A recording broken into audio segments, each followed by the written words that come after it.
Bismillahirrahmanirrahim. Assalamualaikum warahmatullahi wabarakatuh. Waalaikumsalam warahmatullahi wabarakatuh. Pak Ustadz, Bang J, ini kan di bulan Ramadan ini Pak Ustadz ya. Kami juga ingin banyak menggali lagi pelajaran-pelajaran tentang masalah puasa di bulan Ramadan. Sebenarnya hikmah yang bisa kami petik dari bulan puasa di bulan Ramadan ini apa sebenarnya Pak Ustadz? Apakah memang ini bisa memberikan banyak pahala gitu kepada yang berpuasa atau bagaimana? Kami mohon pencerahan lagi Pak Ustadz. Ya, Bismillahirrahmanirrahim. Assalamualaikum warahmatullahi wabarakatuh. Waalaikumsalam warahmatullahi wabarakatuh. Amin amin ya rabbal alamin.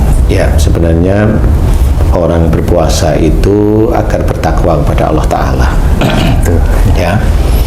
Nah, kalau kita lihat dari puasa itu konotasinya langsung takwa kepada Allah Ta'ala. Apa yang kita kerjakan pada puasa? Tidak makan, tidak minum, ya. Tidak melakukan hubungan suami istri di siang hari, kan seperti itu ya. Dan sesuatu hal yang membatalkan puasa, minum obat kayak tidak boleh lah ya. Nyuntik nggak usah, apa kecuali yang memang tidak puasa atau lagi sakit bisa diganti hari seperti itu ya. Nah, sebenarnya puasa itu kan sebenarnya meredam hawa nafsu. Makan diredam dari mulai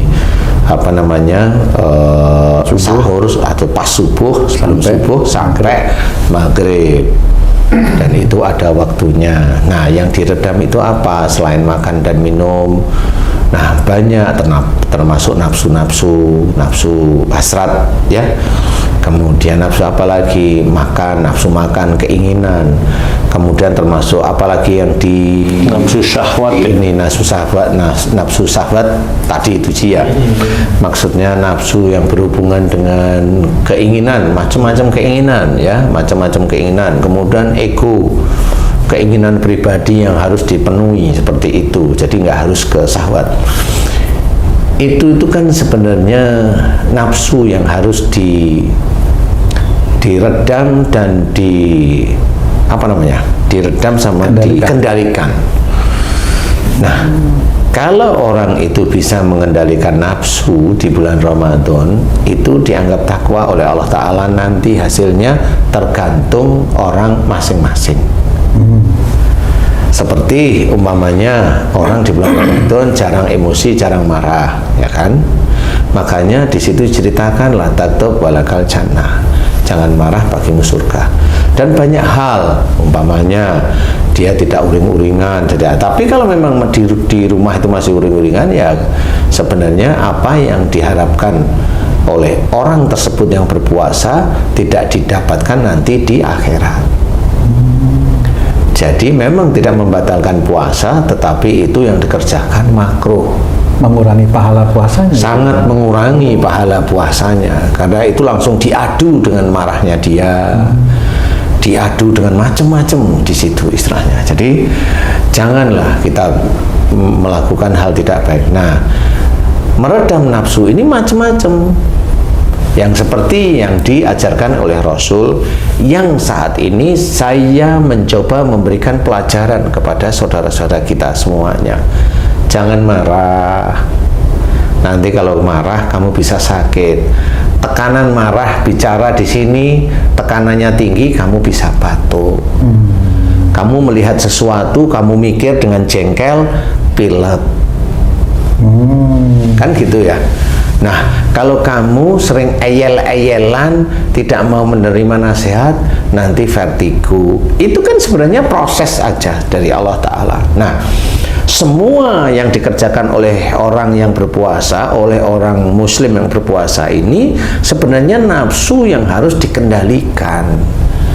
Yang kalau diberi nasihat, dengerin. Nah, biar sebenarnya nanti dampaknya insya Allah tidak kena vertigo. Kalau ada orang ngomong yang nggak cocok, jangan langsung nyablak, jangan langsung jawab, jangan langsung ngegas. Nanti batuk karena tekanannya di sini. Ini kan nafsu sebenarnya.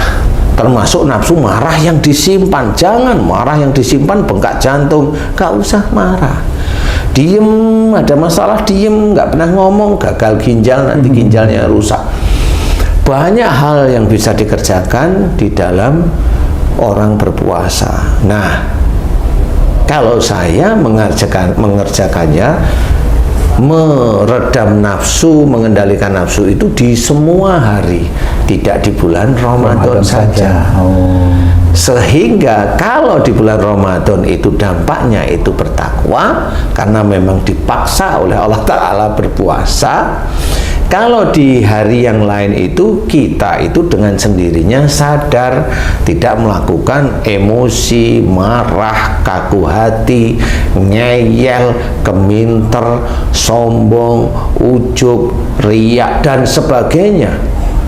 Itu di hari-hari lain itu tetap namanya takwa kepada Allah Ta'ala, karena kita kerjakan setiap hari.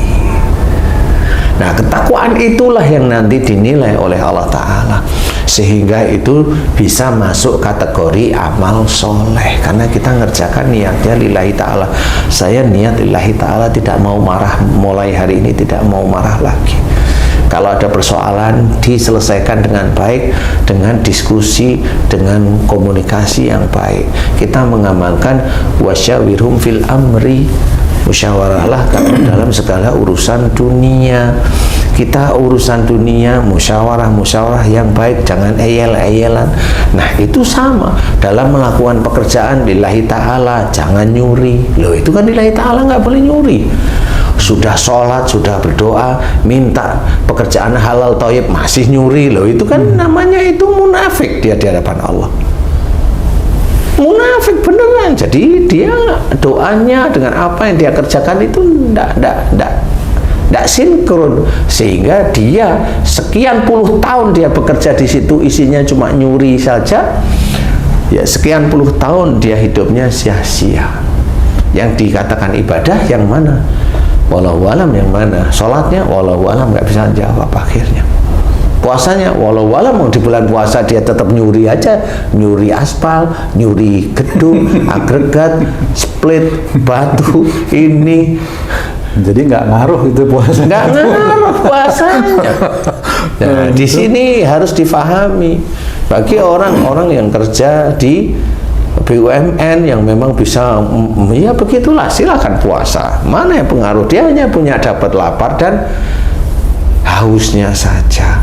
Dia esensi puasa, dia harus mengelola nafsunya agar tidak salah di hadapan Allah, tidak lulus. Oke, di bulan puasa ini sebagaimana kita tahu tuh pahalanya itu dilipat gandakan. Nah, kalau kita beribadah dan perbuatan baik lainnya karena merasa atau karena ada janji pahala dilipat gandakan, itu boleh nggak, Ustaz? Boleh, anggap aja itu anak kecil aja. Oh, seperti kayak anak kecil iming-iming. Jadi yang ininya seperti apa, Ustaz? Jadi yang benar itu ya ikhlaskan lillahi ta'ala. Kalau pahala itu iming-iming ya. Biar mau baca Quran pahalanya 10 loh, satu huruf dinilai 10. Kalau satu ayat dihitung aja sendiri, wah banyak berarti saya baca Quran. Ya monggo silakan, nggak apa-apa. Tapi dia cari pahala, dia bukan lillahi ta'ala. Walaupun benar, tapi besok dapat nggak? Wallahu a'lam. Nah, itu. Karena kalau dia nggak diiming-imingi lagi, males dia lah. Nggak mau. Berarti di bulan selain bulan Ramadan males tuh ya. Seperti itu, makanya kerjakan seperti baca Quran, atau seperti berbuat baik, atau seperti nggak makan. Nggak makan itu ya makan itu yang secukupnya saja, sehingga di bulan Ramadan itu sama seperti hari-hari yang lain, sama yang kita kerjakan sama.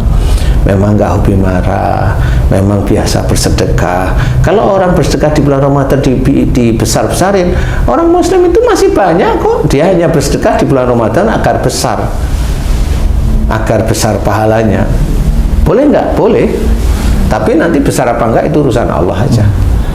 Karena yang dicari itu kan sebenarnya itu kan lillahi ta'alanya, itu yang sulit. Jadi tidak mencari dunianya. Kalau mencari pahala masih boleh, silakan. Nah itu istilahnya kalau anak kecil diajak puasa itu nanti dikasih uang, kasih hadiah. Nah itu kan diiming-imingin namanya. Jadi kalau sudah tua begini ya masih seperti itu. Tua kok nyarinya pahala. Ya. Ya, biasanya kan gitu. Haji dulu kalau puasa itu, dulu kalau ada proyek keluar itu masih nulis untung ruginya nggak dulu. Kan jadi tahu sekarang ya. Itu Haritanu itu jengkel itu kalau tahu beneran. Jadi ya harus belajar mulai sekarang, Jadi niatkan semuanya lillahi ta'ala. Ya sehingga itu nanti akan dapat semuanya. Pahala itu udah urusan Allah. Pahala dihitung baca Quran 1 huruf 10 10 kebaikan. Nanti kalau di bulan Ramadan ditingkatkan. Iya. Tapi kalau itu kan anak kecil aja, seperti anak kecil. Haruslah niatnya lillahi ta'ala, ya. Niat lillahi ta'ala itu lebih penting. Karena yang niatnya anak kecil itu nanti kalau nggak ada, hadiahnya nggak ada, atau nanti dia selama ini aku itu tiap puasa baca Quran, tiap puasa sedekah, kok hidupku ini malah turun terus ya. Nah, udah mulai dia ragu. Dia ragu dengan pahala-pahala tersebut, ragu. Karena sejak awalnya udah pahalanya. Udahlah, nggak usah. Pahala itu urusan Allah. Walaupun benar, iya benar. Saya akuin, iya benar. Tetapi sudahlah, nggak usah. Ya. Kalau tidurnya orang berpuasa itu disebut ibadah, benar itu? Salah. Masya Allah. Salah. Nggak ada orang puasa keset itu. Kecuali memang dia malas. Keset itu malas. Nah, itu tidurnya orang berpuasa pahala. Salah itu. Nah, bukan itu. Jangan digubris yang seperti itu. Itu kalimat yang salah. Nggak ada orang yang berpuasa karena Allah Ta'ala. Orang itu insya Allah biasanya rajin. Karena ingin mengharapkan pahala itu maksudnya. Ya karena dia ingin dekat dan taat pada Allah Ta'ala, mengharapkan pahala. Nah, itu kembali lagi kayak Haji tadi. Dia hanya menginginkan kedekatan dia sama Allah Ta'ala. Dia hanya mencari ridha Allah. Dia hanya ingin rahmatnya Allah. Dia hanya ingin rahmatnya Allah aja. Rahmat Allah itu berat. Jadi harus betul-betul tidak berpikir tentang pahala, tapi dia hanya berpikir rahmat Allah. Yang dia kerjakan itu kebaikan. Yang dia kerjakan hanya kebaikan. Terus saja yang dia kerjakan hanya kebaikan aja. Tidak mengharap pahala. Nah, dia tidak berpikir ke situ. Bukan tidak mengharap, dia tidak berpikir ke situ. Dia hanya mengharapkan rahmat Allah. Rahmat Allah dan ridha Allah, dan itu hanya dengan niat satu, lillahi ta'ala. Seperti itu. Nanti kita mengerjakan itu, nanti ada ujub riya, dijaga tidak keluar, dijaga agar tidak keluar. Nah, itulah yang sulit. Dan itu nanti setahun, itu dijaga bertahun-tahun sampai dia itu meninggal, dia jaga. Nah, itu intinya. Jadi sama seperti seorang yang dakwah, dia mau mengharap apa? Pahala? Atau dia mengharap tenar, atau dia mengharap viral, atau dia mengharap apa dari dia berdakwah, atau dia mengharap bizarah, macam-macam. Berat ujiannya itu. Iya. Kalau mamanya lagi khutbah Jumat itu, dia ambil aja semuanya, cuma cari yang tinggi, ya yang lain masih mending, yang lain itu kasih teman-temannya yang nggak dapat jadwal khutbah Jumat. Berarti dia mengharap apa? Pahala? Imbalan. Bukan, dia mengharap imbalan itu. Kalau udah imbalan itu terus nanti ibadahnya dapat. Wallahu a'lam. Sudah nyampainya seperti itu. Nah, inilah yang harus kita ketahui, kita sadari. Jangan, kita nggak bisa main-main. Kalau akhirat aja. Sudah akhirat aja. Allah menyuruh kita itu melakukan akhirat. Allah menyuruh kita tidak berdoa minta dunia. Jangan minta dunia. Kuatkan hati, pikiran untuk tidak minta dunia. Mintalah akhirat, yaitu taubat, mohon ampun, bersyukur. Udah itu aja. Itu akhirat itu namanya. Berarti kita puasa di bulan Ramadan ini semata-mata karena Allah yang perintahkan. Iya, cukup. Iya, kan ayatnya sudah jelas sekali itu. Ya insya Allah seperti itu. Jadi cukuplah, Allah perintahkan kita taat, cukup, dan niatkan lillahi ta'ala. Makan nggak usah mewah-mewah. Sahur cukup tahu pom, cukup sama nasi, cukup apa, asinan, cukup. Kadang-kadang kan godaan itu datang dari yang sekitar kita juga tuh Pak Ustadz ya, kalau di rumah tangga itu misalnya itu ada yang pengen ini pengen itu, akhirnya wah ini gimana nih? Daripada nggak dihabisin mubazir tuh akhirnya gitu. Ya memang Itu termasuk nafsu yang harus dikekang juga, dikendalikan Pak Ustadz. Iya. Jadi saya melihat di salah satu TV ada lah Pak, salah satu Pak Bupati waktu itu sengaja ada buka bersama Pak Bupati mana gitu. Saya tahu tapi saya nggak ngomong mana. Memang kelihatannya ada nasi jagung, ada ini, tapi meja penuh. Satu meja makan. Katanya itu apa namanya, sederhana. Sederhana nggak seperti itu gitu loh ya. Semua meja penuh, mejanya besar. Ya itu lucu. Ya sederhananya bupati ya beda. Makanya kalau saya ya biasa aja makan. Kalau di rumah biasanya apa ya, nasi pecel cukup. Kalau mau tambah ya satu lah apa pengen. Kalau yang lain apa ya sudah seperti itu cukup lah ya. Lodeh pakai pindang boleh, silahkan. Kan seperti itu ya. Iya. Kecuali anak-anak kan beda-beda ya, namanya anak kecil masih kita ajak, masih kita latih. Betul. Kamu mau makan apa ditanyain gitu. Seperti itu. Itu bagian dari iming-iming tadi itu Pak Ustadz ya, hadiah. Bagian itu dari anak-anak hadiah biar dia itu senang, semangat seperti itu. Buka palingnya nanti ada buah, kemudian makan apalagi lah makan itu. Makan paling apa biasanya? Kalau saya itu makan itu apa biasanya itu ya? Rujak cingur. Rujak cingur yang tanpa cingur dan tanpa lontong dan tanpa timun. Tapi benar itu Ji. Kalau kita ikutin Pak Ustadz, kita dapat anunya juga itu, jadi diet, nggak terlalu buncit perutnya gitu. Benar itu Pak Ustadz. Sahur asinan kan gitu ya. Nah, iya benar itu. Asinan asmuni ya jelas. Rujak cingur, cak bejo lah kan gitu ya. Jadi itu harus kita terapkan sehari-hari. Walaupun Allah itu memberikan rezeki yang sangat-sangat cukup lah, tapi ya nggak usah lah diumbar sangat cukup itu terus makan ini itu, nggak usah lah, biasa saja. Jadi mengendalikan nafsu itu bisa dimulai dari makan, itu bisa dimulai itu Pak. Ya insya Allah bisa dimulai dari situ, seperti itu. Iya, benar. Mengendalikan nafsu, mamanya saya itu mau beli baju bisa, tapi kenapa baju saya pakai ini terus? Nah itu biar nggak kemerungsung mau beli baju aja setiap vlog. Oh harga bajunya jangan sama dapat bulanannya itu malah besar bajunya. Iya kan, ya harus mikir lah. Apalagi ada online itu Pak Ustadz.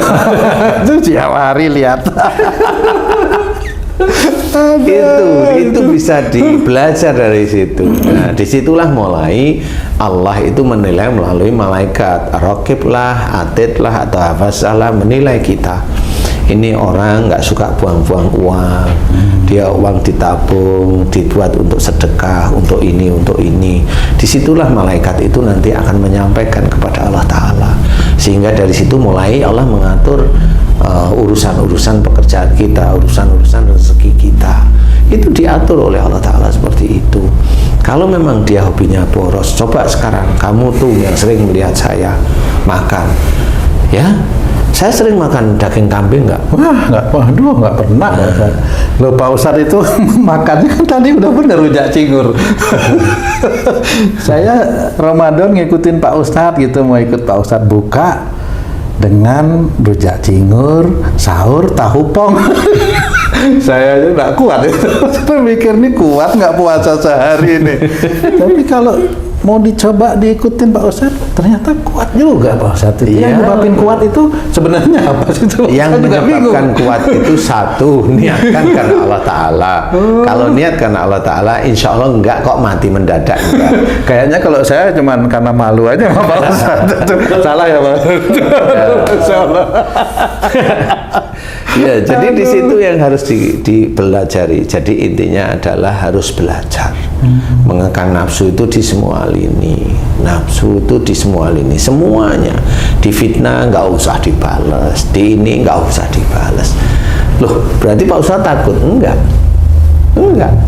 takut. Apa yang mendasari itu Pak Ustadz? Karena Allah aja, karena saya ingin mendapatkan rahmat Allah aja, sehingga kalau difitnah biarin aja.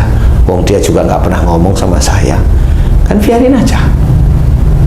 Wong nanti pahalanya mereka dikasihin ke saya, pahalanya habis, dosa diambil dikasih ke dia yang fitnah, selesai.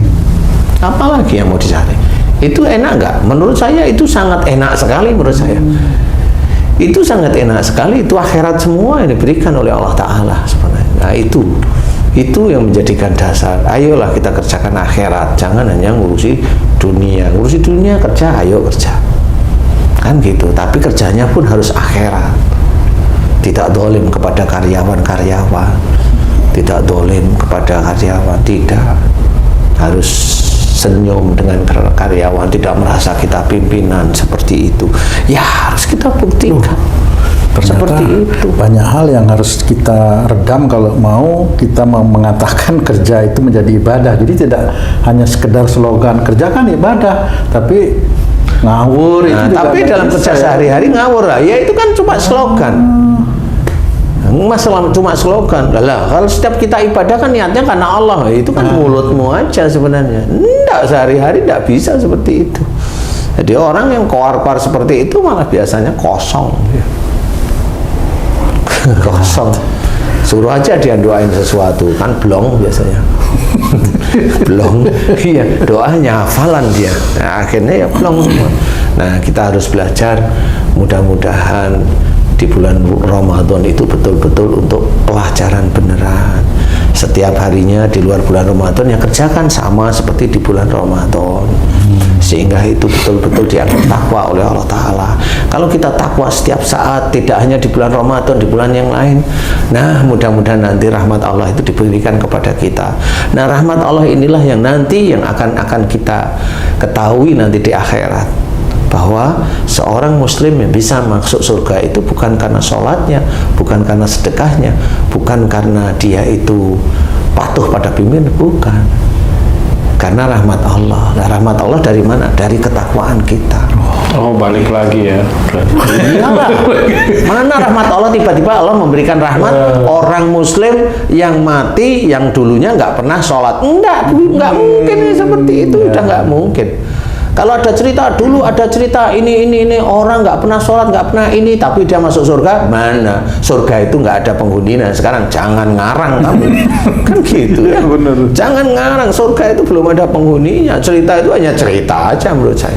Kalau ingin masuk surga beneran, ya cari rahmat Allah. Dari mana? Dari takwa kepada Allah Ta'ala. Makanya diceritakan oleh Allah Ta'ala, inna akramakum indallahi atqakum. Itu sudah dijelaskan. Sesungguhnya orang yang mulia di hadapan Allah Ta'ala adalah orang yang takwa. Paling mulia dan paling takwa. Ingat, kalau sudah begitu, orang itu insya Allah masuk surga. Ketakwaan inilah yang harus kita kerjakan di dunia. Mau kamu sama istrimu, takwa pada Allah Ta'ala sama istrimu gimana? Ngomong yang lembut, yang baik. Istri salah, jangan dimarahi, ya dituntun. Itu takwa. Kalau mau takwa sama Allah Ta'ala lewat istrimu, ya istri kalau ndablek ya dijewer telinganya, kasih nasihat. Kalau maunya ngeluyur terus, ditahan, nggak boleh ngeluyur. Belajar tidak ngeluyur. Gimana caranya? Masa tiap minggu ngeluyur mulu sih? Gitu, kayak ibu bos saja. Nah itu harus ditahan. Suami harus berani nahan. Karena dia itu, istri itu meluapkan nafsunya untuk ngeluyur sebenarnya. Itu membazir hidupnya dia. Nggak boleh seperti itu. Nah itu harus ditahan seperti itu ketakwaan kepada Allah Ta'ala. Tapi kalau ketakwaan melihat istrinya begitu dibiarin, nah di titik itu dia nggak takwa. Dia membiarkan istrinya seperti itu, membiarkan anaknya pulang malam sampai pagi. Nah itu juga nggak bisa dikatakan takwa loh. Itu kan anakmu lah, kan seperti itu. Nggak bisa dikatakan itu takwa. Nah, kan akhirnya rusak. Akhirnya masuk surga apa enggak? Wallahu a'lam. Seperti itu. Makanya benar. Orang yang masuk surga itu karena rahmat Allah. Iya, tapi rahmat Allah itu harus dicari. Bukan terus leha-leha, saya bisanya sholat ya baru 3 waktu loh. Ya jangan, kok 3 waktu. Kan sulit ya. Ya belajarnya bener lah. Kalau ada cerita Pak Ustadz, ada seorang wanita ini ya, dia ada anjing yang haus gitu, dikasih minum terus wanita ini bisa masuk surga karena pelacur itu. Ya yang cerita itu saya nggak mau cerita bab itu. Karena orang nanti melacur semuanya dan dia bisa masuk surga hanya cuma ngasih anjing. Nah, ya. Saya nggak mau cerita yang begitu. Itu cerita yang mau ninabobokkan namanya. Saya enggak ngasih minum air anjing yang haus. Enggak, saya jangan yang seperti itu. Kasih minum, jangan harus pelacur. Wah, ya, kan seperti itu. Ya. Jadi kalau pelacur atau orang yang berbuat dosa, orang korupsi ngasih anjing minum, selesai dia masuk dulu. Kok enak? Dari mana dari situ? Yakin bisa menanggung dari ini? Enggak seperti itu caranya. Kalau umpamanya orang pelacur ngasih minum anjing, jalan menuju surga masih saya boleh. Jalan menuju surga. Iya. Masih nggak apa-apa. Baru jalannya belum masuk. Belum masuk, kan jalan. Orang sholat itu jalan menuju surga. Orang baca Quran itu jalan menuju surga. Nah, kenapa jalan? Nah, kan dia baru baca sekarang, ya jalannya sekarang. Bukan tujuannya Pak Ustadz ya? Walau alam, kalau dia itu sekarang itu dia jadi hafiz Quran, terus besok hidupnya morat-marit, kalau punya istri nggak dikasih nafkah, punya anak nggak dikasih nafkah, mau apa terusan? Mau apa? Pertanyaan saya mau apa?